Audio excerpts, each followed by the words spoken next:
Well, political arguments were put aside as 5 living presidents appeared together for yesterday's dedication of the George W. Bush Presidential Center. President Obama described his Republican predecessor as a good man, a leader who showed strength, resolve, and compassion. But many in the media just couldn't resist the chance to attack a favorite target. Jon Stewart last night calling the Bush Library the, quote, Hard Rock Café of catastrophic policy decisions, and saying any presidency would look good compared to that of Mr. Bush.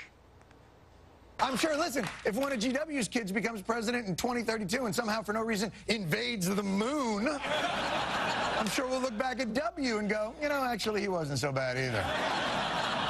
A lot less moon deaths in his presidency.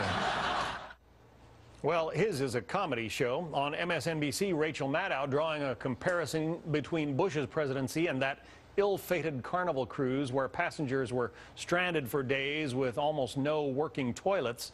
She says because people have short memories, they are booking Carnival cruises again, and in the same way, don't remember Mr. Bush's time in office. Last night on air, she said they are opening the George W. Bush Presidential Library to the public on the 10-year anniversary of the Mission Accomplished speech, which is either an inside joke or this is some kind of crisis management business school test of the poop cruise thesis that Americans really do have shockingly short memories.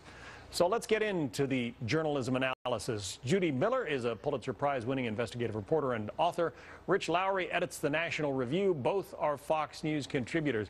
Interesting that, you know, Jimmy Carter, who has not had a lot of nice things to say about the Bush administration, Bush 43, was very generous in his praise yesterday. So was President Obama, who basically built his entire first campaign on being the anti-Bush, but the media couldn't say very many good things about the president. Yeah, well, the media scorned George W. Bush when he was in office, and you can still hear that note of scorn in a lot of the coverage. Although, according to, I believe it was a Washington Post poll, President Bush's approval rating is now up at 47%. So you think someone who is asking him questions or covering this event might have brought that up. The networks didn't. And John, the phenomenon that Jon Stewart pointed out to is a real one. When we have a next Republican president, he will be scorned and hated by the media, and everyone will look back, well, why can't he be a compassionate conservative like that great statesman George W. Bush? Yeah, the Fox News poll has Bush 43's approval ratings up at 49%. When President Obama is at 52, I mean, pretty much within the margin of error, they're essentially tied. Right. Well, the liberal media have basically explained this phenomenon by saying the American people have no memory. Thank you very much. Or there's another explanation, too, which is that, you know, looking back on it, perhaps the decisions are a little bit more complicated than we thought they were, but that explanation is one that you haven't heard a lot of.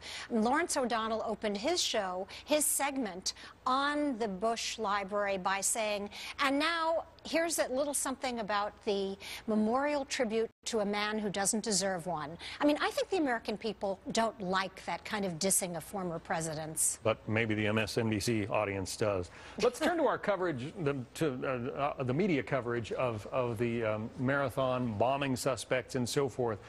I want to get your take on whether the media have paid enough attention to who these guys are and what motivates them. This is what Tom Brokaw had to say on Meet the Press.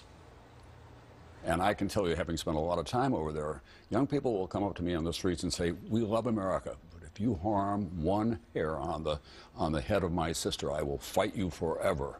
And there is this enormous rage against what they see in that part of the world as a presumptionist of the United States. So I guess it's our fault.